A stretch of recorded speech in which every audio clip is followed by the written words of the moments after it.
매일 금요일 당신의 클래스를 높여드리는 아침. 상암동 클래스. 안녕하세요. 이가혁입니다. 안녕하세요. 김하은입니다. 후쿠시마 오염수 방류와 관련해서 우리 정부가 자체 분석한 보고서를 오늘 오전에 공개합니다. 국제원자력기구 IAEA 사무총장도 오늘 우리나라에 오는데요. 이 소식 포함해서 오늘 준비한 내용들 먼저 간추려드립니다.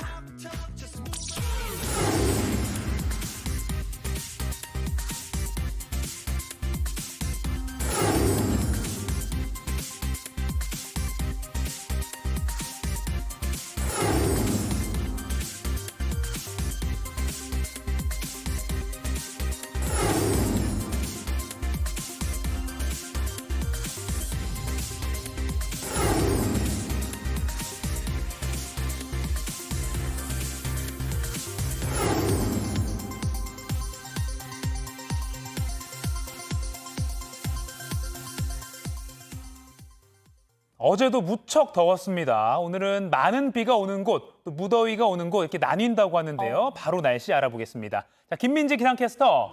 오늘 남부지방, 중부지방 이렇게 날씨가 많이 다르다고요? 네, 본격적인 더위가 시작된다는 소서인 오늘은 하루 동안 장마와 폭염이 동시에 나타나겠습니다. 남부지방은 강한 장맛비가 내리겠고요. 수도권과 강원은 폭염에 시달리겠습니다. 비가 오는 남부는 상대적으로 더위가 덜하겠습니다. 현재 제주와 전남에 내리고 있는 장맛비는 곧 충청 이남 지역까지 확대되겠습니다. 강한 바람과 함께 시간당 최고 60mm의 집중호우가 쏟아지는 곳도 있겠는데요. 예상되는 강수량은 현재 호우주의보가 내려진 제주와 전남, 경남 지역에 50에서 100mm, 많은 곳에는 최대 150mm 이상까지도 내리겠고요. 그 밖에 남부 지역은 100mm를 넘어서는 곳도 많겠습니다. 비는 내일 오전에 대부분 그치겠고요. 남해안과 제주는 모레 아침까지도 이어지겠습니다. 장마 전선의 영향을 받지 않는 중북부 지방은 찜통더위가 예상됩니다. 오늘 서울의 한낮 기온 33도로 어제와 비슷한 더위가 예상되고요. 습도가 높아 체감온도는 더 오르면서 불쾌감도 높겠습니다. 경기 남부 내륙과 강원에 폭염특보가 발효 중인 가운데 동해안은 오늘도 열대야 현상이 나타나고 있습니다. 내일 비가 그치면 전국적으로 폭염특보도 더 확대되겠습니다. 현재 서울, 광주 24도, 청주 25도, 강릉 26도 보이고 있습니다. 낮 기온은 인천 31도, 청주 29도, 춘천 33도로 중부지방을 중심으로 무더위가 예상됩니다. 모레는 대부분 지역에 소나기가 내리면서 당분간 폭염과 소나기가 반복되는 불안정한 날씨가 이어지겠습니다. 지금까지 날씨 정보 전해드렸고요. 이어서 교통 상황 알아보겠습니다. 한국도로공사 나와주세요. 네, 오늘은 평소보다 조금 늦게 나오셔도 지각 걱정 안 하시겠는데요. 금요일 출근길은 주중 가장 덜 막힌다고 하지만 오늘은 그걸 감안하더라도 빨간색 정체 구간 적어 보이죠. 그래도 점차 도심으로 진입하는 길이 불편해지고 있습니다. 분당 수서로 청담대교 방향으로 복정에서 탄천 1교까지 힘겹고요. 오늘 올림픽대로 한남대교 남단 상황 이렇게 수월한데요. 다만 1번 경부고속도로 서울 쪽으로 가신다면 달래내부터 반포까지 9km 구간 힘겹습니다. 120번 경인고속도로 신월 나들목 부근 차 간격 바짝 좁힙니다. 서울 쪽으로 국회대로 진입하기 상당히 힘겹고요. 15번 서해안고속도로 서울 쪽으로도 일직분기점에서 금천까지는 차 간격을 바짝 좁힙니다. 110번 제2경인고속도로 성남 쪽으로는 안원분기점을 시작으로 광명까지 6km 구간 밀립니다. 안전띠는 모든 좌석에서 잘 매주시고요. 고속도로 교통방송이었습니다. 우리 정부가 오늘 오전 후쿠시마 오염수 방류와 관련해 자체 분석한 보고서를 발표합니다. 사흘 전 오염수 방류 계획이 안전하다는 최종 보고서 내용을 공개한 IAEA 국제원자력기구 사무총장도 오늘 우리나라에 옵니다. 박유미 기자입니다. 오늘 정부가 발표하는 보고서는 일본 오염수 방류의 안전성에 관한 겁니다. 오염수 대응 정부 태스크포스를 이끄는 박문규 국무조정실장과 보고서 작성을 총괄한 유국희 원자력안전위원장이 보고서 내용을 설명할 예정입니다.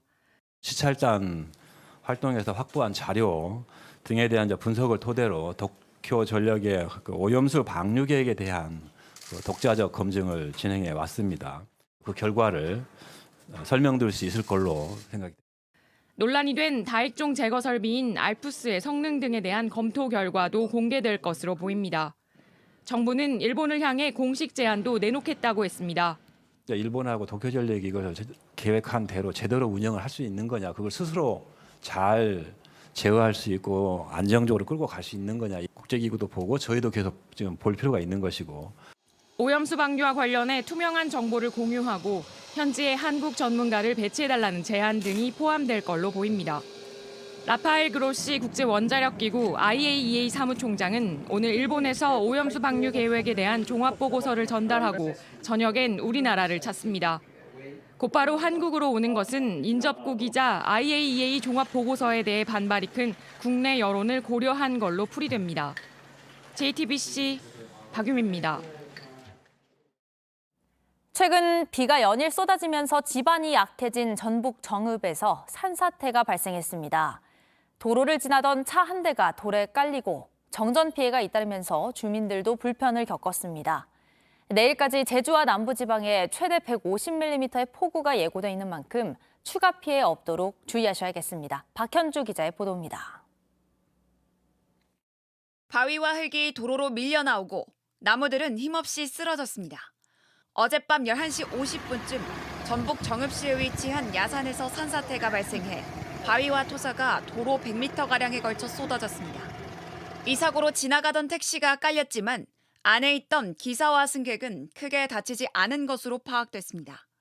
하지만 전신주가 무너지면서 인근 마을 30여 가구의 전기와 수도 공급이 끊기는 피해가 발생했습니다. 토사가 흘러내리는 바람에 인근의 전기라든지 통신선이 일부 좀 차단이 된 적이 있었거든요. 그래서 그거를 긴급 복구를 했습니다. 소방당국과 정읍시는 추가 산사태 위험이 있다고 판단하고 도로 통제에 나서는 등 안전을 확보한 뒤 현장 복구에 나설 계획입니다. 흰색 화물차 앞부분이 형태를 알아볼 수 없을 만큼 찌그러져 있습니다. 어젯밤 10시 55분쯤 대전 침산동의 한 고속도로에서 9.5톤 화물차가 앞서가던 다른 화물차를 들이받았습니다. 인명피해는 없었지만 9.5톤 화물차가 멈춰서면서 도로가 한동안 통제됐습니다.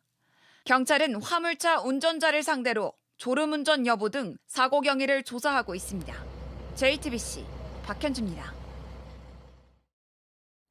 미국에서 10대 시절에 실종됐던 남성이 8년 만에 집에 돌아온 사연이 큰 충격을 주고 있습니다.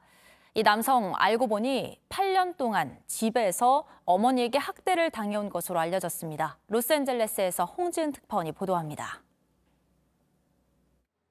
현지 시간 3일 미 텍사스 실종센터를 통해 실종된 지 8년 만에 귀환 소식을 알린 20대 남성 루디 파리아스 씨. 지난 2015년 파리아스는 개를 산책시키던 중 사라져 가족이 실종 신고를 했는데 교회 밖에서 발견된 겁니다. 그의 어머니는 방송 인터뷰에서 아들이 그동안 심한 학대와 구타를 당한 것 같다고 말했습니다. 하지만 휴스턴 경찰국은 조사 결과 파리아스의 귀환 소식은 사실이 아니라고 밝혔습니다. 파리아스가 실종 신고 다음 날 집으로 돌아온 사실이 확인됐다는 겁니다. He used to come in my garage and be chill with my cousin, my son, my daughter. She's at work right now, but that boy ain't been missing since he was no. 파리아스는 수년 동안 어머니로부터 성적 학대를 당했고 약물 복용을 강요받은 것으로 전해졌습니다. 또 감금과 협박에 시달린 것으로 알려졌습니다. I heard horrific things from that young man. Whenever the investigators would come, she would hide him in the house. 경찰은 이 사건에 대해 조사를 계속 진행 중이며 아직 파리아스 어머니를 기소하지 않은 상태라고 밝혔습니다. 로스앤젤레스에서 JTBC 홍지은입니다. 페이스북의 모 회사 메타의 새 소셜미디어 스레드가 주목을 받으면서 트위터가 견제에 나섰습니다. 현지 매체에 따르면 트위터가 마크 저커버그 메타 최고 경영자에게 트위터는 지식재산권을 엄격하게 집행할 계획이라며 경고 서한을 보냈습니다. 린다 야카리노 트위터 최고 경영자도 트위터 커뮤니티는 결코 복제될 수 없다고 강조했습니다. 이런 가운데 저커버그는 스레드 가입자가 출시된 지 16시간 만에 3,000명을 돌파했다고 밝혔습니다.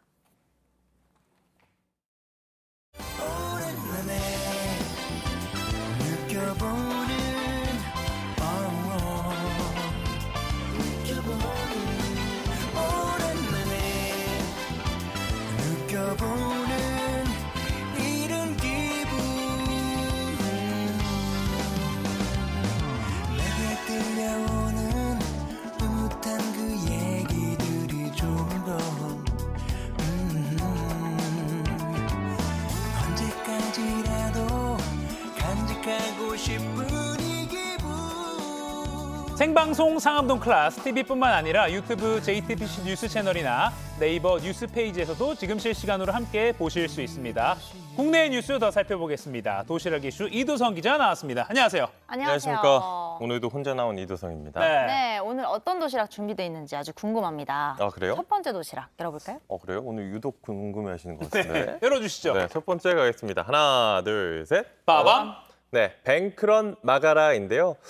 최근 소식 전해드렸던 그 새마을금고 연체율, 네. 역대 가장 높은 수준이라는 거 저희가 말씀을 드렸었는데 이 불안감이 점점 커지고 있습니다. 그래서 돈을 빼려는 사람이 새마을금고에 몰려들고 있는데요. 이른바 뱅크런에 대한 우려가 커지고 있습니다. 그래서 정부는 긴급 브리핑을 열고 진화에 나섰습니다. 영상 보면서 설명하겠습니다. 네.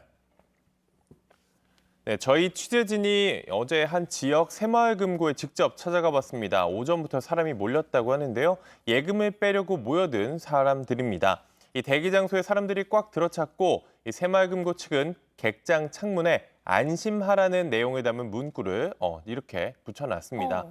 새마을금고에 맡긴 돈 역시 예금자 보호제도에 따라 원금이 보장되는데요. 5천만 원까지입니다. 네. 그런데도 돈을 직접 찾고 싶다 이런 사람들이 있었습니다. 직접 들어보시죠. 출금을 하려고 그러다가요. 사람이 하도 많아가지고 그냥 나오는 거예요. 5천만 원 이상이 조금 넘는데 그거 괜히 손해볼 수는 없잖아요. 지난번에 이제 이 도시락 이슈에서도 한번 전했기 때문에 제 주변에서도 많이 물어보더라고요. 이거 뭐 돈 빼야 되는 거냐? 당국의 설명은 뭡니까? 저한테도 계속 물어보시더라고요. 네네. 당장 가야 되냐라고 하시길래 예. 뉴스 잘 읽어보시라고 네네. 말씀을 드렸는데 일단 법적으로 5천만 원까지는 보호를 받습니다. 그 금액이 안 되는 분들은 안심하셔도 됩니다. 이게 보호가 되니까요. 네. 하지만 지역금고가 파산하면 5천만 원을 초과하는 금액은 못 받을 우려가 없지는 않은데요. 그래서 정부는 파산하지 않도록 파산을 하도록 두지 않고 다른 지역 금고와 합병시키겠다고 이야기를 했습니다. 그러니까 파산만 안 되면은 되잖아요. 그래서 다른 곳과 합쳐서 운영하도록 하겠다 이런 이야기인데 그럼 합병된 곳에서 원금과 이자를 전액 받을 수 있습니다. 이 금리, 만기도 같은 조건인데요. 합병이 진행돼도 계좌가 열려 있어서 자유롭게 돈을 뺄 수도 있습니다. 정부 브리핑 들어보시죠. 네. 인근 금고와 합병되더라도 고객의 모든 예금은 보장됩니다. 필요시에는 국가, 공공기관, 여타 금융기관으로부터도 차입을 통한 지급이 가능합니다. 네, 이미 돈을 뺐다고 하더라도 이걸 다시 맡긴다면 기존에 약속된 이자와 비과세 혜택을 그대로 주겠다고도 했습니다. 방금 보신 그 한창섭 차관은 직접 서울 한 새마을금고에 찾아서 200만 원을 넣고 통장을 만들기도 했습니다. 안심하라는 뜻이겠죠. 일단 고객 입장에서는 좀 안심할 만한 대응인 것 같긴 한데 보통 은행이나 금융기관이 고객이 맡긴 돈을 전부 다 들고 있는 게 아니잖아요. 그쵸. 한 번에 몰려서 많은 사람들이 돌려달라고 하면 못 줄 수도 있잖아요. 네, 맡긴 돈을 모두 찾아가서 다 돌려달라 하면 사실 돌려줄 수가 없겠죠. 그게 앞서서 말씀드린 대규모 인출 사태, 이른바 뱅크런입니다. 정부는 뱅크런 조짐은 없다면서도 비상 계획은 세워놨습니다. 새마을금고 총 예금액이 260조 원인데 새마을금고 중앙회가 보유한 준비금, 상환 준비금이 77조 원이라고 합니다. 그러니까 총 예금액의 한 30% 정도는 한 번에 사람들이 다 몰려서 달라고 해도 줄 수 있는, 버틸 수 있는 그런 규모인데요. 만약 이걸 다 쓰다고 하더라도 이 자산을 팔거나 다른 곳에서 대출을 받아서 추가 자금을 마련한다는 계획입니다. 만약 이랬는데도 진짜 돈이 부족하다.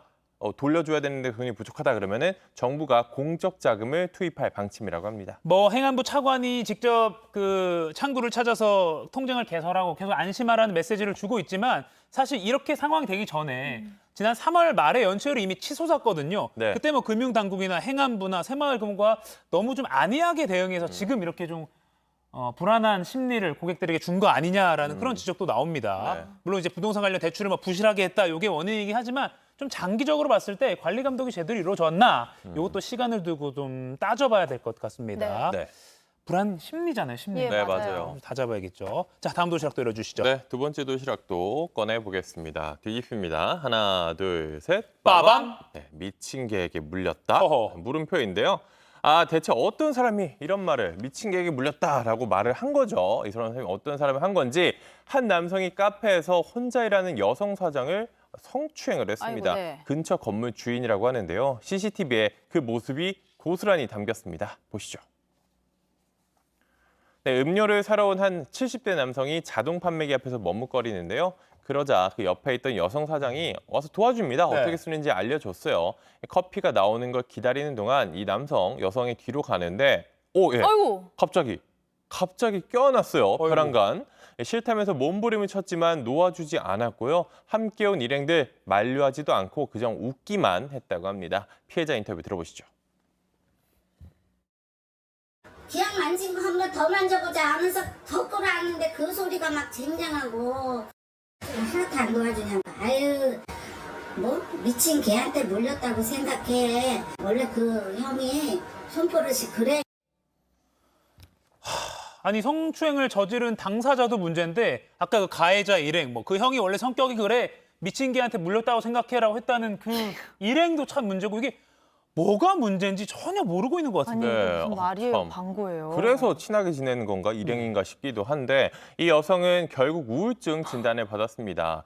홀로 일하는 상황에서 손님한테 이런 일을 겪었으니까 뭐 언제 또 이런 일이 일어날지 모른다라 그런 불안감이 있을 수 있잖아요. 그래서 충격이 클 수밖에 없었다고 합니다. 네. 저희 취재진 이 성추행을 저지른 남성을 직접 만나봤습니다. 그랬더니 자신이 한 행동은 성추행이 아니라면서 뭐 직접 막 재연까지 했습니다. 한번 들어보시죠.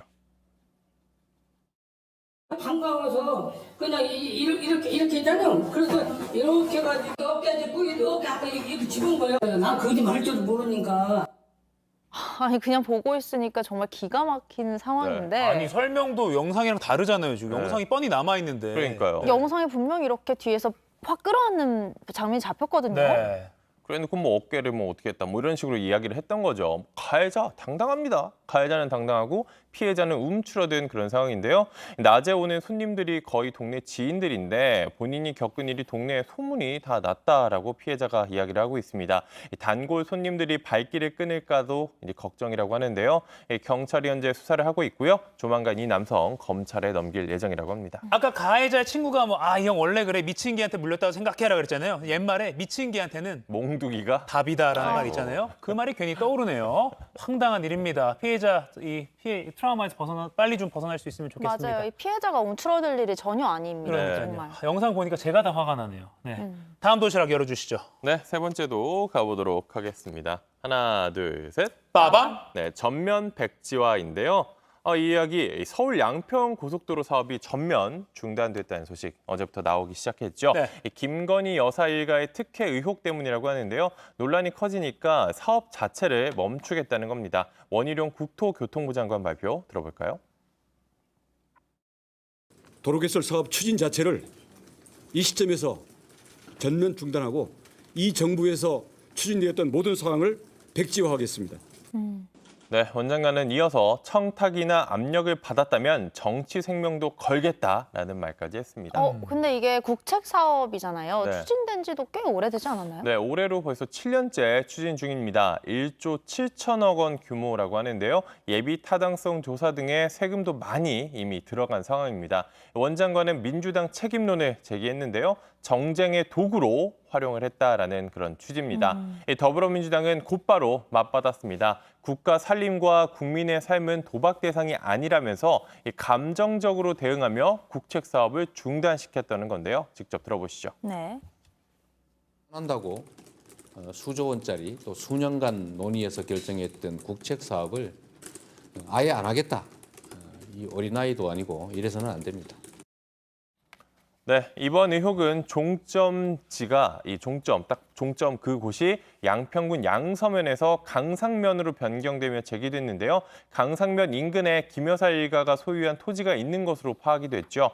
국토부는 지자체 의견을 반영해서 대안을 마련했다는 입장입니다. 이런 상황에서 결국 피해는 고스란히 지역 주민들한테 가는 상황입니다. 네. 전진선 양평 군수가요 어제 긴급 기자회견을 열고 국토부는 사업 전면 중단을 철회하라 이렇게 요구하기도 했습니다. 사실 교통 체증이 워낙 심한 곳이라서 맞아요. 도로가 필요하다는 데는 거의 공감대가 다 있거든요. 예. 어떻게 될지 새로운 소식 들어오면 또 전해주길 바랍니다. 자, 잘 들었고요. 월드클래스 이번에 김하은 앵커가 직접 준비했죠. 네, 이번엔 제가 화제가 되고 있는 지구촌 소식 전해드립니다. 네.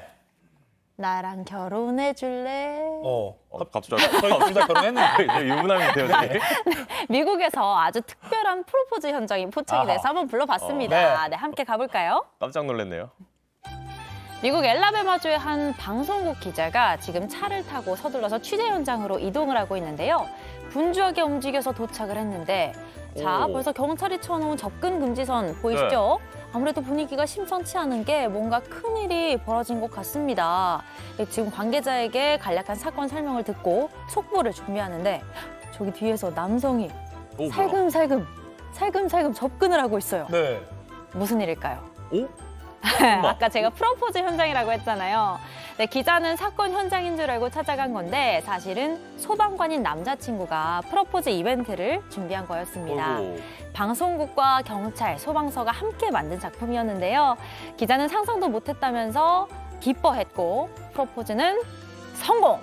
아주 행복하게 결혼을 약속하면서 마무리됐습니다. 네, 두 분 축하드립니다. 상클에서도 한번 상상해보겠습니다. 네, 이번엔 미국의 캘리포니아주로 가볼 텐데요. 자, 도로 위에서 한 차량이 슥 후진을 하고 있는데 어디 가요? 뭐 하나 싶은데 안에서 한 남성이 내립니다. 그랬더니 자, 냅다 바짝 붙인 옆차 유리창을 깨고 그 안으로 몸을 집어넣고 있어요. 후다닥 귀중품을 털어서 도주하는 전형적인 스매시 앤 그랩 범죄인데요. 표적이 된 차량이나 가게를 가차없이 부수고 들어가서 귀중품을 훔친 뒤에 알림이 울리기 전에 후다닥 사라지는 범죄 유형을 말하는 겁니다. 요즘 이 지역에서 아주 기승을 부리고 있다고 해요. 당국은 이런 피해를 보지 않으려면 차 안에 가방이나 귀중품처럼 이 절도범의 표적이 될 수 있는 물품을 보이게 놔두지 말라고 강조했습니다. 여러분 차 안에 너무 휴대전화, 돈 이런 거 보이게 두지 말아주세요. 네. 자, 이어서 색다른 도전에 나선 여성들을 만나볼 차례인데요. 단단히 무장해서 세계에서 가장 높은 산인 에베레스트 산으로 나서는 모습입니다. 해발 8,000m도 넘는 정상으로 가려면 꼭 거쳐야 하는 곳, 바로 베이스 캠프에 도착해서 지금 사람들을 모아놓고 공연을 펼치고 있어요. 그 덕분에 다들 한계를 시험하는 극한의 산행 속에서 예상치 못한 퍼포먼스와 익살스러운 유머를 접하게 됐는데요. 사실 이 여성들은 영국의 코미디언입니다. 세계에서 가장 높은 무대에서 공연을 하기 위해서 특별히 준비했다고 하는데요. 에베레스트 산 베이스 캠프에서 30여 명의 등산가, 등반과 관객들을 상대로 32분짜리 코미디 공연을 선보여 이 분야의 세계 최초라는 기록도 인정을 받았습니다. 진짜가 아니라 억지로 웃기만 해도 스트레스가 좀 줄고 면역력까지 올라간다는 연구 결과가 있어요. 네. 우리 상크리 여러분도 이 사람들처럼 오늘 한번 좀 환하게, 밝게, 하하호호 웃어보는 건 어떨까 싶습니다. 하호호. 네, 지금까지 월드클래스였습니다. 네, 한번 웃어보죠. 억지로 웃어도 돼요. 자, 이어서 따끈따끈한 경제기 소식과 소비자 트렌드 전해드리는 코너죠. 비즈니스 클래스 시간입니다. 오늘은 경제산업부 김도훈 기자가 나왔습니다. 자, 김 기자, 첫 번째 소식 전해주시죠. 네, 원래 이 코너를 진행하는 이상화, 정원석 두 기자가 여름 휴가를 떠나면서 오늘은 제가 대신 맡게 됐습니다. 네. 마침 오늘 여름 휴가 관련 소식을 준비를 했는데요. 세 분은 이번 여름 휴가 어디로 가실지 결정하셨나요? 저는 어디로가 아니라 일단 언제 어떻게 갈지부터 좀 정해야 되는데. 못 가실 것 같은데. 네. 저는 한동안 국내 여행 많이 다녔는데 제주도를 진짜 여러 차례 갔다 왔어요. 뭐니 해도 제주도죠. 네. 네, 올 여름은 코로나19로 묶여있던 거리두기가 풀리고 떠나는 첫 휴가잖아요. 네. 가장 적극적으로 피서객 모시기에 나선 곳 국내 대표 관광지 제주도입니다. 제주도 좋죠. 사진 한번 보실까요? 제주 관광공사가 올여름 놓치지 말아야 할 숨은 관광지 10선을 뽑았습니다. 제주도에서 가장 큰 무인도 차기도입니다. 차기도. 자연의 아름다움을 느낄 수 있는 절경과 귀염개석이 매력적인 곳이어서 힐링섬으로 불리기도 하는데요. 자구리 포구에서 유람선으로 10분 정도 거리인데요. 사람은 안 살지만 해안 둘레길은 잘 조성이 돼 있다고 합니다. 이곳 말고도 사리오름 산정호수, 제주 도립미술관, 한라수목원 야시장까지 소개를 했습니다. 오, 쏙쏙 숨은 관광지를 아주 쿡쿡 골라서 가보는 재미가 있을 것 같아요. 네. 자, 여기에 하나 더 제주여행 공공 플랫폼 탐나오에서도 8월 말까지 최대 20% 할인 쿠폰을 주는 친환경 여행 할인 이벤트를 진행을 합니다. 탐나오 내에 음식점과 숙박업소 할인 적용이 가능한데요. 한 사람당 5장씩 최다 10만 원어치를 제공을 하고 신용카드하고 제휴하면 추가로 10%가 더 할인이 됩니다. 예산이 일찍 소진되면 조기 마감될 수 있기 때문에 관심이 있으시다면 서둘러 보는 게 좋겠습니다. 자, 이번엔 이 영상을 한번 보실까요? 네. 여기는 뭐 해외 리조트인가요? 어딘가요? 해외 유명 휴양지 같아 보이는데 제주도입니다. 지난달 서귀포에 문을 연 곳인데요. 이 지중해를 품은 이탈리아 도시를 컨셉으로 한 7성급 리조트입니다. 야, 이탈리아. 근데 7성급 호텔이 우리나라에도 있어요? 네, 유럽풍의 건축 양식이 상당히 이국적이죠. 7성급답게 건축 자재나 가구도 고급 제품들로 꾸며졌는데요. 야외 온수풀장 광장 바닥에는 세계 최대 규모의 LED 스크린도 설치가 돼 있어서요. 미디어 아트 등 볼거리도 함께 제공이 된다고 합니다. 실내와 야외 풀장에 키즈풀에 그동안 국내에서 많이 볼 수 없었던 개인 수영장에 딸린 풀빌라도 이용할 수 있는데요. 가족들과 함께 화려한 호캉스 즐기려는 분들 한 번쯤 눈여겨볼 만한 것 같습니다. 제주도 말고도 전국적으로 정부에서 관광업 지원하겠다 정책도 내놨죠. 네, 제주도뿐만이 아닙니다. 정부도 여름 휴가철을 맞아서 국내 관광을 지원하는 데 힘을 쏟고 있습니다. 쉽게 말해서 관광을 많이 해야 내수 소비가 살아난다. 이런 이유인데요. 정부가 최근 내놓은 하반기 경제정책 방향에도 잘 나와 있습니다. 네. 국내 지역관광 활성화와 한국을 찾는 외국인을 늘리는 게 큰 목표인데요. 야간 관광 특가도시 숙박과 연계해서 고속철도 할인 제공하고요. 서울에만 그동안 한정적으로 허용하던 내국인 공유 숙박, 이걸 부산에도 허용하기로 했습니다. 여행 비수기인 11월에는 3만 원 숙박 쿠폰 30만 장을 배포할 계획이고요. 외국인 관광객 잡기 위해서 일본, 중국, 대만 관광객들에게 한국행 무료 항복권 700장 배포하기로 했습니다. 이 상암동도 사실 좋긴 한데 어디든 좀 여행을 좀 가고 싶다 이런 생각도 듭니다. 그리고 외국인들한테 지금 CG 나오는 것처럼 무료 왕복 항공권 700장을 푼다. 숙박업이나 또 관광업 하시는 분들한테는 외국 손님에게 좀 혜택을 줄 수 있겠네요. 다른 지역에 계신 분들은 상암동에 한번 놀러 오세요. 우리 상암동 플러스에 놀러 오세요. 상암동 좋습니다. 좋습니다. 저희 어떻게 맞이할지는 준비가 안 됐지만 마지막 소식은 뭔가요? 네, 마지막 소식은 소확행 오픈런으로 준비를 했습니다. 네. 비싼 명품이나 한정판이 아니라도 소소하지만 재미있고 독특한 제품을 사려고 평소보다 더 긴 줄이 서는 경우가 꽤 많은데요. 네, 그리고 또 저렴하게 살 수 있잖아요. 그렇죠? 어떤 거는? 맞습니다. 네. 지난해 같은 경우에는 포켓몬빵이 인기였는데 이번에는 새로 나온 스낵에 관심이 높습니다. 출시한 지 오늘로 열흘쯤 됐는데요. 바로 먹태 과자입니다. 복부집에서 생맥주 안주로 나오는 먹태처럼 청양고추와 마요네즈를 찍은 맛이 난다고 하는데요. 사실은 먹어보고 맛을 알려드려야 하는데 요즘 구하기가 힘들어서 저는 아직 못 먹어봤습니다. 입소문을 타고 출시 일주일 만에 100만 개가 팔리면서 품귀 현상을 빚고 있고요. 제가 어제 제조사에 물어봤더니 생산량을 많이 늘리겠다고 하더라고요. 이어서 달걀 오픈런도 있습니다. 줄이 길죠. 월요일 서울 송파구 한 편의점에서 달걀 반값 할인 행사를 했는데요. 달걀 15개짜리는 4,900원에서 2,450원. 10개짜리는 1,690원에 팔았습니다. 일주일 전부터 매장으로 전화 문의가 많아서요. 너무 새벽부터 기다릴까 봐 오전 11시부터 판매를 시작한다고 하는데 밥상 물가에 부담을 느끼던 어머님들이 유독 많았다고 합니다. 네, 오늘 준비한 소식은 여기까지입니다. 지금까지 비즈니스 클래스였습니다.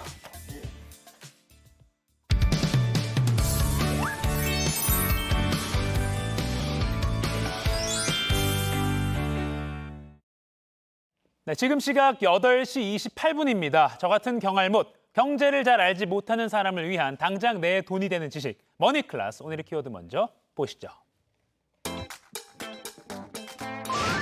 폭염보다 무서워. 에어컨 전기료 폭탄 피하려면 장맛비 왔다가 무더위 왔다가 이렇게 괴롭고 견디기 힘든 날씨가 이어지고 있습니다. 가만히 있어도 땀나고 습한 요즘, 에어컨, 제습기 팍팍 틀고 쾌적하게 살고 싶죠. 하지만 올해는 특히 이 전기요금이 오르면서 전기요금 폭탄 맞지 않을까 하는 걱정이 큽니다. 자, 이런 걱정을 조금이라도 덜어드리기 위해서 준비한 오늘 머니클래스. 전기요금 아끼는 꿀팁 아낌없이 소개해드리겠습니다.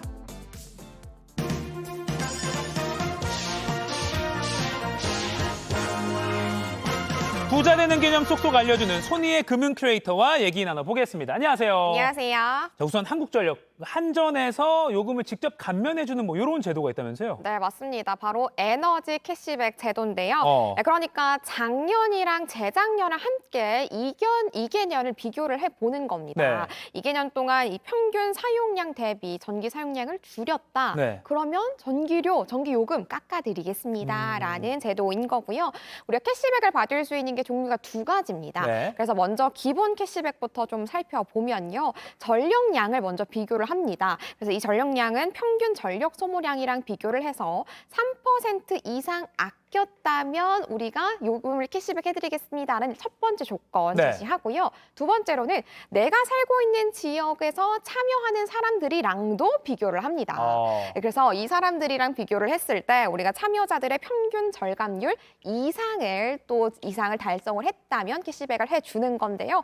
구간도 좀 나뉘어집니다. 기본 캐시백은 30원, 최소 30원이고요. 이제 1kW시당 기준입니다. 네. 그리고 차등 캐시백은 5에서 10, 10에서 20, 20에서 30 이렇게 나뉘는데요. 가장 높은 구간에서는 최대 1kW시당 70원까지 우리가 캐시백을 받을 수 있어요. 네. 그러니까 이 캐시백을 합친다면 1kW시당 최대 100원까지 캐시백을 받을 수 있다라고 볼 수 있겠습니다. 잘 와닿지 않는데 이렇게 계산을 좀 해주세요. 네, 그러면 우리가 4인 가구를 기준으로 예시를 한번 들어보도록 네네. 하겠습니다. 이 4인 가구가 평균적으로 사용하는 전력량이 한 427kWh 정도 된다라고 해요. 예. 그래서 여름 7월, 8월 정도의 전력을 이 정도를 사용을 했다면요. 작년 2022년 기준으로는 427kWh 사용했을 때 네. 66,690원을 전기요금을 내야만 했어요. 근데 또 올해 들어서 전기요금이 또 많이 올랐잖아요. 네. 그렇다 보니까 같은 전력을 사용했을 때 올해는 81,530원을 내야 됩니다. 네. 아무런 혜택이 없을 때 기준인 거고요. 자, 이때 우리가 방금 설명한 에너지 캐시백을 도입을 한다, 실천을 한다라고 가정을 해볼게요. 네. 그럼 일단은 제가 한 10% 정도 덜 썼어요. 네, 절감을 했습니다. 예. 그러면 요금이 일단 11,180원 정도를 아낄 수가 있고요. 네. 그리고 에너지 캐시백을 실천을 했으면 기본 캐시백이랑 차등 캐시백을 받을 수 있었을 거잖아요. 네. 10% 기준이니까 3,900원 정도 캐시백을 받을 수 있을 것 같습니다. 그러면 올해 65,450원을 내게 되는 거니까 작년이랑 비교를 해봐도 한 1,000원 정도 덜 낼 수 있다라고 볼 수 있는 거고요. 네. 요거는 10% 정도의 캐시백 구간을 설정을 했을 때의 값인 거니까 만약에 최대 이제 차등 구간인 30% 정도를 제가 달성을 했다라고 한다면 한 지난해의 절반 정도인 3만 원대까지도 요금을 아낄 수 있는 가능성까지도 있습니다. 그러니까 이 캐시백 이런 걸 신청해 놓으면 아껴야겠다라는 일단 그 마음가짐이 생기니까 그래도 아끼는데 더 아끼면 아낄수록 30%까지는 많이 돌려받을 수 있다. 네.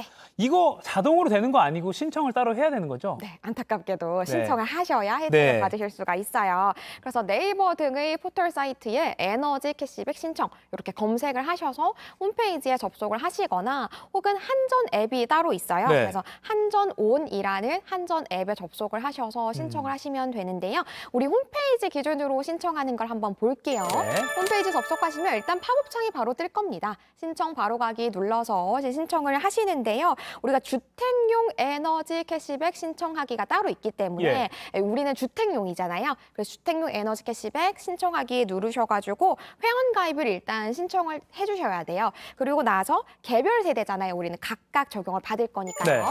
이 개별 세대 체크하셔서 홈페이지 적용 신청까지 완료하시고 네. 나의 주소 그리고 각각의 고객 등록 번호가 있습니다. 그건 우리가 고지서를 보면 확인할 수가 있거든요. 그 번호까지 맞는지 대조를 하시고 신청 완료를 하시면 일단 참여 조건은 충족이 된다라고 보시면 되겠습니다. 네. 그리고 캐시백이라고 말씀을 드렸잖아요. 이건 따로 통장에 꽂아준다거나 그런 건 아니고요. 다음 달의 요금에서 차감을 해주는 방식입니다. 예. 주택용 에너지 캐시백 같은 경우에는 신청하는 당월분부터 적용을 하는 게 일단 기본 원칙이거든요. 네. 그런데 일단 6월부터 7월에 앞서가지고 먼저 신청을 받기도 했고요. 네. 그리고 8월 말까지 신청하는 사람들에 대해서는 7월분에 대해서 소급도 적용을 해줄 예정이라고 합니다. 일단 많이들 신청을 해라라는 취지인 것 같고요. 네. 홈페이지에 신청을 하시면 되는데 우리가 사실은 지난달까지만 해도 온라인 신청만 가능했었거든요. 네. 그런데 이번 달부터는 가까운 한전의 이제 사업소를 방문해서 신청하시는 것도 가능하고요. 예.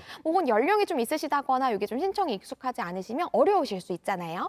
신청이 잘 안 되신다, 오류가 있다 네. 하신다면 한전 콜센터가 123번입니다. 외우기 쉽죠? 123번으로 전화해서 문의를 해보시면 될 것 같아요. 한전 에너지 캐시백이라고 포털 사이트에 검색해보는 게 가장 간단할 것 같기도 하고요. 네. 뭐 어려우면 고객센터 123번으로 전화하면 된다. 그러니까 이게 하든 안 하든 뭐 매월 막 이렇게 체크하면서 아끼든 안 아끼든 일단 신청해서 맞아요. 신청해놓고 좀 아끼자라고 하고 살다 보면 다음 달 요금이 좀 차감될 수 있겠군요. 맞아요. 꼭 신청해야 될 것 같습니다. 아무튼 작년과 재작년 사용량과 비교해서 아껴야 된다. 알겠습니다. 그 에어컨 사용을 할 때 자체적으로 에어컨 사용을 이렇게 하면 좀 아낄 수 있다. 이런 또 팁은 없나요? 네, 사실은 우리가 이제 전기 요금에서 에너지가 또 굉장히 에어컨이 굉장히 큰 비중을 차지를 맞아요. 하잖아요. 그렇다 보니까 에어컨의 유형 종류를 또 안 보고 넘어갈 수가 없습니다. 예.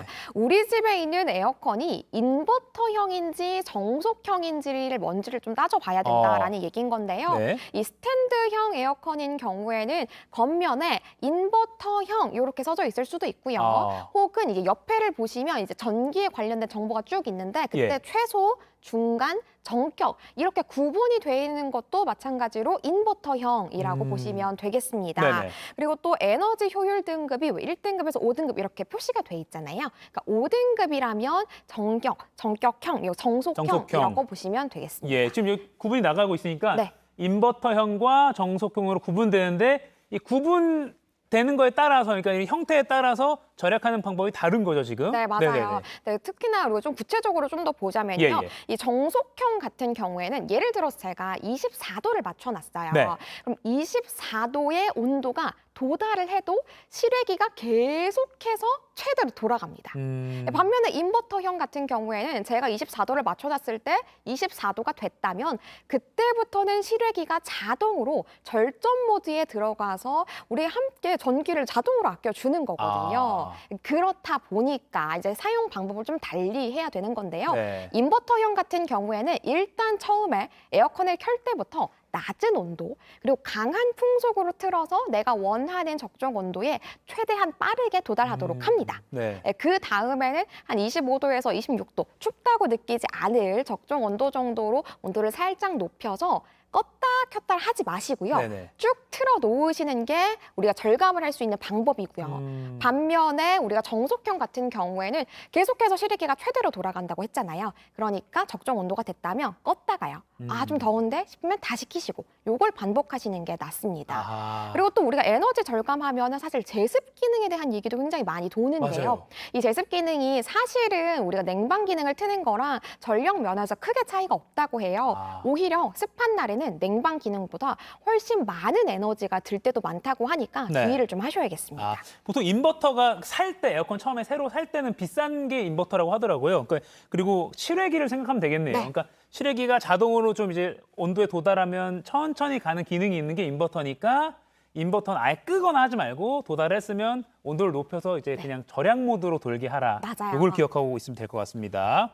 그럼 한전에서 운영하는 캐시백 제도 그리고 인버터, 정속형 두 개 구분해서 에어컨 잘 트는 방법 요거 알아봤는데 마지막으로 전기요금을 납부할 때 아예 뭐 카드 혜택 이런 것도 좀 정리를 좀 해주시죠. 네, 카드 잘 쓰는 것도 결국은 재테크고 절약인 거니까요. 우리가 공과금 납부했을 때 절약할 수 있는 카드 3가지 정도를 좀 준비를 해봤습니다. 네. 일단 롯데카드의 로카 365 카드 먼저 좀 살펴보면요. 이 카드 같은 경우에는 도시가스비라든지 전기요금 등의 공과금을 이 카드로 납부를 했을 때 최대 10% 정도의 할인을 받을 수 있는 카드고요. 네. 또 KB국민카드의 KB 이지링크 티타늄 카드 같은 경우에는 자동이체를 몇 건 걸었느냐에 따라서 할인율이 조금 달라져요. 그래서 공과금을 포함해서 2건 이상 자동이체를 걸었다면 최대 5,000원, 그리고 4건 이상 걸었다면 최대 10,000원까지 캐시백으로 할인 혜택을 받을 수 있는 카드입니다. 네. 그리고 삼성카드에서는 삼성 아이디 달달 할인 카드를 꼽을 수가 있을 것 같은데요. 이 카드는 약간 주의를 해야 되는 게 아파트 관리비에 전기요금이 포함이 돼 있다면 쓰기 좋습니다. 아. 왜냐하면 생활요금이 아파트 관리비에 포함된 거에 대해서 혜택을 주는 거고 최대 10% 할인 혜택을 주는 거니까 조금 주의를 하셔야겠습니다. 네. 우리 이렇게 봐도 조건들이 다 다르잖아요. 요 카드들 말고도 공과금 면에서 혜택 받을 수 있는 카드가 많은데 네. 이 작은 글씨까지 잘 살펴보셔야 돼요. 특히 방금 마지막에 짚었던 카드 같은 경우에는 전기요금을 만약에 아파트 관리비랑 별도로 내고 있다면 네. 나는 전기요금 혜택 받으려고 했는데 라고 하면 자칫 나의 예상과 달라질 수 있잖아요. 주의하셔야겠고요. 전월실적에 포함되지 않는 카드도 있고 포함이 되는 카드들도 있으니까 항상 작은 글씨까지 꼼꼼하게 읽어봐야겠습니다. 네. 오늘 배운 3가지를 동시에 실천하면 정말 절약이 극대화될 수 있을 것 같습니다. 오늘도 잘 배웠습니다. 지금까지 머니클래스 소니의 금융 크리에이터였습니다. 고맙습니다. 감사합니다.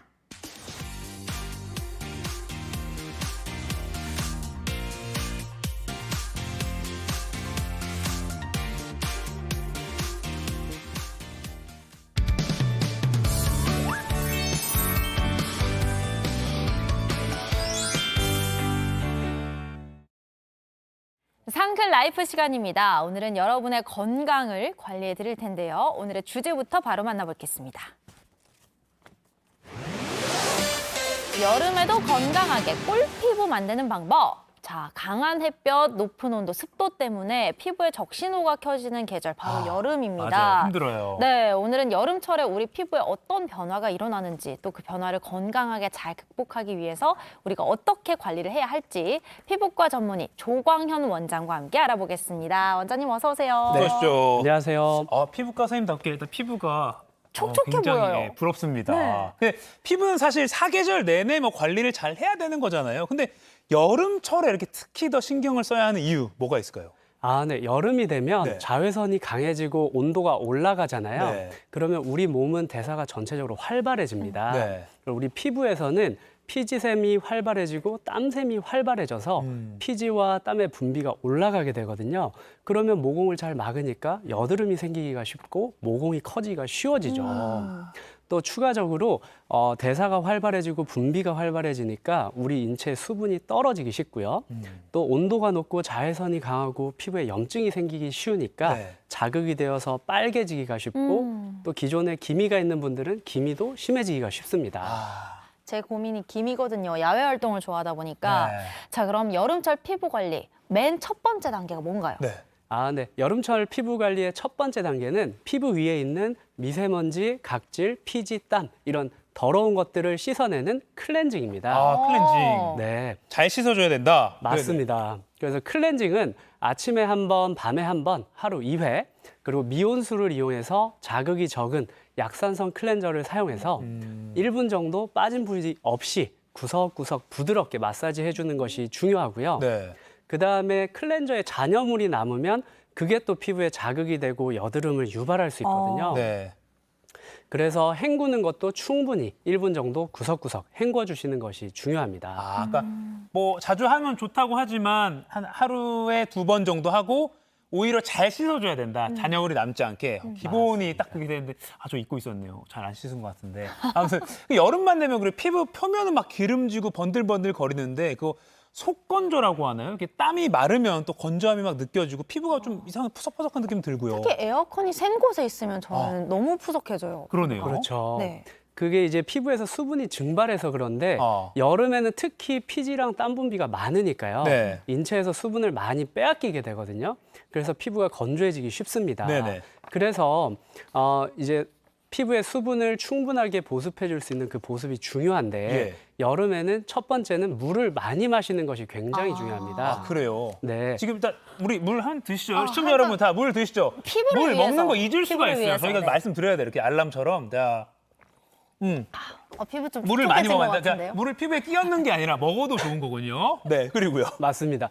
그래서 2018년에 출판된 한 연구를 보면 네. 건강한 성인이 물을 많이 마셨을 때 네. 예. 물 드셔서. 네네. 맞습니다. 피부가 건조해 보이고 또 거칠어 보이는 것이 개선이 되더라. 그리고 또 피부 장벽에 수분이 올라가더라. 또 피부의 탄력이 개선되더라. 네. 이런 것들이 연구로 밝혀져 있습니다. 특히 피부가 건조한 분들, 물을 안 드시는 분들이 물을 많이 드셨을 때 그 효과가 더 드라마틱하거든요. 그러니까 물을 안 드시던 분들 이번 여름에 물을 하루에 2리터 정도 드셔보시는 것이 좋겠습니다. 하루에 2리터씩. 많이 먹어야 되는군요. 네. 네. 저는 여름에 좀 가을, 겨울, 봄 이때 늘 써왔던 화장품이 좀 잘 맞지 않는 느낌이 많이 들더라고요. 그래서 계절별로 이렇게 화장품을 바꾸는 것도 좀 도움이 될까요, 선생님? 네, 그런 게 도움이 될 수도 있는데요. 특히 이제 지성이고 피지 분비가 많은 경우에는 기존의 크림으로 꾸덕하게 보습을 많이 해주시던 분들 같은 경우는 변경하는 것이 도움이 될 수 있습니다. 특히 여드름이 많이 나는 지성분들 같은 경우에는 크림을 쓰시던 분들은 조금 가벼운 로션 타입의 제형으로 바꿔보시는 것도 좋겠고요. 그런데 여름에도 피부가 건조하거나 나는 여드름이 나지 않아 변경의 필요성을 모르겠어. 이런 분들은 굳이 변경하지 않으셔도 됩니다. 그리고 피부가 그리고 지성이어서 피지 분비가 많거나 그리고 운동을 해서 땀이 많이 나는 경우에는 중간에 1회 정도 또 세안을 더 하시는 것도 도움이 되겠고요. 그리고 그 뭐 이렇게 뭐 보습제 같은 것도 많이 발라주는 게 좋은 거죠. 예, 맞습니다. 건조한 경우에는 당연히 보습제를 많이 발라주는 것이 좋고요. 네. 또 건조하신 분들은 세라마이드, 콜레스테롤, 지방산이 적절히 배합된 이걸 우리가 세콜지라고 하거든요. 세콜지? 예. 줄여서? 맞습니다. 네네네. 그래서 세콜지가 적절히 배합된 보습제를 사용하셔서 촉촉하게 유지해 주시는 것이 도움이 되고 그리고 민감성인 경우에도 당연히 보습이 중요하고 그런데 민감성에서 하나 신경 쓰실 것은 제품의 수를 좀 줄여서 유지하시는 것이 좋습니다. 그러니까 단계를 기초 제품이라고 하더라도 너무 여러 개 덧바르지 말고. 맞습니다. 개수 줄여. 그리고 세콜지가 세라마이드, 콜레스테롤, 지방산 이게 배합된 거를 세콜지라고 하는군요. 맞습니다. 기억을 해놓겠습니다. 지금 네. 자막으로 나가고 있네요. 자, 그럼 자외선 얘기를 또 안 할 수가 없어요. 뭐 물론 사계절 내내 요새 선크림 많이 발라야 된다, 잘 발라야 된다. 여기 잘 알려져 있긴 하지만 특히 여름철에는 너무 강하니까 저희도 뭐 기상 시간에 말씀도 드리곤 하는데 자외선이라는 게 피부에 얼마나 안 좋길래 그런 겁니까?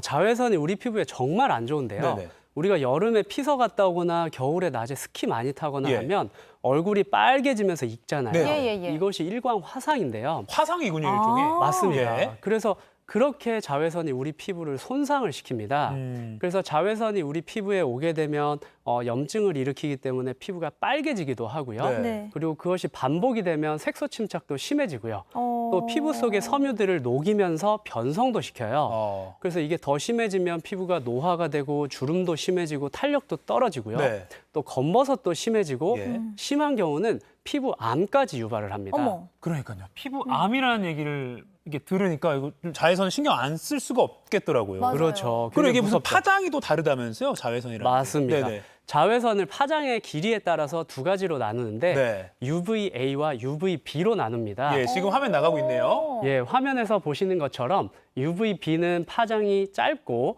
우리 피부에 도달했을 때 피부에 손상을 유발하면서 피부암을 유발하고요. 그다음에 UVA는 파장이 긴 자외선인데 얘는 우리 피부 속을 깊게 침투하면서 피부를 손상시키면서 피부 노화를 유발하는 것으로 알려져 있습니다. 그렇군요. 아까 제가 그 기미나 탄력 같은 것도 많이 떨어진다고 하셨잖아요. 네. 제가 야외 활동을 되게 좋아해서 요즘 여름에 이렇게 탄력이 떨어지는 게 더 느껴지더라고요. 그러시군요. 그래서 선크림을 진짜 잘 발라야겠다는 생각을 요즘 많이 하고 있는데 어떤 걸 골라야 돼요? 선크림을 고르실 때 싼 걸 고르는 거 아닙니까? 꼭 그렇진 할인폭이 않습니다. 큰 거? 그리고 찾아보면은 뭐 선크림이 그 몸에 해로운 물질이 있었던 선크림들이 예전에 그래요? 몇 번 이제 맞습니다. 언급이 됐었더라고요. 한번 요령을 좀 알려주시죠. 잘 고르는 방법. 예, 맞습니다. 당연히 해로운 성분이 들어간 거는 빼는 게 좋은데요. 선크림의 기능과 관련해서 좀 말씀해드리면 선크림 그 포장된 박스나 아니면 제품 외면에 보시면 SPF나 PA라고 해서 자외선 차단 능력이 표기가 되어 있어요.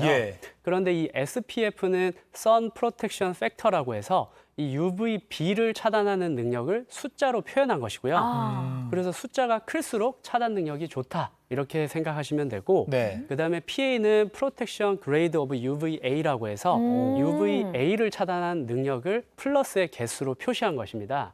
그래서 플러스의 개수가 많으면 차단 능력이 좋은 것이거든요. 그래서 SPF를 보실 때는 30 이상인 것 중에서 보시면 좋고 네. 50 이상이면 아주 좋고요. PA 같은 경우는 플러스의 개수가 3개 이상이면 좋겠고 5개 이상이면 아주 좋겠습니다. 숫자와 플러스의 개수가 많을수록. 근데 사실 어떤 분은 막 얼굴 하얗게 바른 분도 있어요. 뭐 소위 맞아요. 가부키 화장처럼 막 어느 정도 짜서 어느 정도 발라야 되는 거예요? 그런데 우리가 SPF 계산할 때 네네. 사실 그게 논문 같은 걸 보면 예. 뭐 표면 적당 얼마를 발랐다 이런 게 다 정해져 있거든요. 네. 그래서 우리가 얼굴 정도의 면적을 바를 때는 가급적 100원짜리 동전 정도 되는 사이즈로 충분히 짜서 빠진 부위 없이 골고루 펴발라 주시는 것이 좋습니다. 100원짜리 동전 정도 사이즈로. 그 정도면 되게 많은 건데요. 저는 얼굴이 크기 때문에 500원 정도로 할 것 같은데. 그럼 저는 100원 정도로 50원 하겠습니다. 알겠습니다. 100원 정도. 여름철에 사실 선크림 잘 바르면 되는 거 아닌가 싶으면서도 뭐 이렇게 특히 뭐 엄마가 이렇게 저한테도 항상 잔소리하시는 게 양산 뭐 이렇게 겉옷 입어라 자외선 뭐 차단해야 된다. 근데 그렇게까지 해야 되나 싶긴 하거든요. 근데 선크림 발라도 다 타고 탄력 다 떨어지고 기미 엄청 많이 생겨요. 그렇게까지 해야 됩니까? 네, 그렇게까지 해야 됩니다. 그래요? 이게 미국 질병통제예방센터 CDC 한 연구원에 따르면요. 네. 자외선 차단제를 바르는 경우에 안 바르는 경우보다 오히려 일광 화성을 더 많이 경험한다. 이런 연구가 있거든요. 네, 이게 놀랍죠. 네네. 그런데 왜 그런가 살펴보니 자외선 차단제를 너무 조금 쓰거나 네. 아니면 그런 옷이나 이런 차단할 수 있는 수단을 쓰지 않거나 네. 아니면 야외에서 태양 아래서 너무 오랜 시간 있거나 그렇기 때문이라고 합니다. 그래서 우리가 선크림만 바르고 태양 아래에서 오랜 시간을 있게 되면 그것이 자외선을 차단하는데 충분하지 않다는 것이죠. 생각해보면 선크림 좀 발랐다고 해서 오히려 더 안심하고 막 태양 아래서 놀았던 것 같기도 해요. 근데 그게 아니라 가급적 추가적으로 뭐 양산이든 겉옷이든 이런 걸 좀 보호할 수 있는 걸 하는 게 좋은 거군요. 맞습니다. 그래서 제일 좋은 거는 사실 자외선이 강한 오전 10시부터 오후 4시 사이에는 네. 야외에 나가지 않는 것이 좋고요. 야외에 나가신다면 그늘에 있으면서 또 옷이나 양산이나 모자 같은 것으로 좀 추가적인 차단 수단을 이용해서 자외선을 가려주시는 것이 좋습니다. 네. 그리고 또 뭐 먹지 마세요, 피부에 양보하세요라고 하지만 먹는 거 아까 물처럼 되게 중요하잖아요. 맞아요. 요즘 피부에 좋다 하는 그런 기능식품 같은 것도 되게 많은 것 같아요. 맞습니다. 그래서 저는 이제 고객님들, 환자분들한테 추천드리는 게 네. 항산화제 성분을 많이 드셔라 이렇게 항산화요? 맞습니다. 많이 말씀을 드리는데 네. 제가 주로 추천드리는 항산화 그런 영양제는 비타민 C와 글루타치온입니다. 우리가 자외선에 노출되게 되면 피부에서 활성산소가 생기면서 피부 조직이 손상이 되는데요. 네. 이런 항산화제를 복용하게 되면 피부에서 생기는 활성산소를 줄여줌으로 해서 자외선에 의한 피부 손상을 줄일 수 있게 됩니다. 네. 뿐만 아니라 피부에서 멜라닌 색소를 합성하는데 타이로시네이즈라는 효소가 작용을 하거든요. 네. 그런데 비타민 C와 글루타치온은 이 타이로시네이즈의 활동을 억제를 해서 색소 합성을 저하시켜요. 그러니까 피부 미백 효과도 있는 거죠. 네. 뿐만 아니라 비타민 C와 글루타치온이 콜라겐 합성도 도와줘서 피부 노화도 예방하고 탄력도 개선하고 주름도 예방할 수 있는 효과가 있습니다. 그러니까 여름이 아니어도 이거는 꼭 챙겨 드시는 게 좋은 거죠. 네. 근데 여름에는 자외선이 강하니까 꼭꼭 더 챙겨 드시는 것이 좋습니다. 알겠습니다. 그리고 또 중요한 거 물 다시 한번 꼭 좀 드시고요. 오늘 유튜브 상클 2교시에서 조광현 원장님과 큰돈 안 들이고 동안 만드는 방법에 대해서 더 얘기를 들어볼 테니까요. 시청자 여러분 본방송 끝나고 유튜브로 또 기다려 주십시오. 네. 원장님도 조금만 더 기다려 주세요. 고맙습니다. 감사합니다.